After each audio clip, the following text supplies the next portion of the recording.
وقل ادعوا الذين زعمتم من دونه فلا يملكون كشف الضر عنكم ولا تحويلا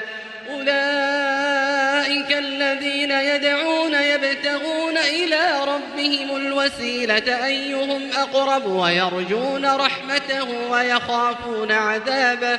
إن عذاب ربك كان محذورا وإن من قرية إلا نحن مهلكوها قبل يوم القيامة أو معذبوها عذابا شديدا كان ذلك في الكتاب مسطورا وما منعنا أن نرسل بالآيات إلا أن كذب بها الأولون وآتينا ثمود الناقة مبصرة فظلموا بها وما نرسل بالآيات إلا تخويفا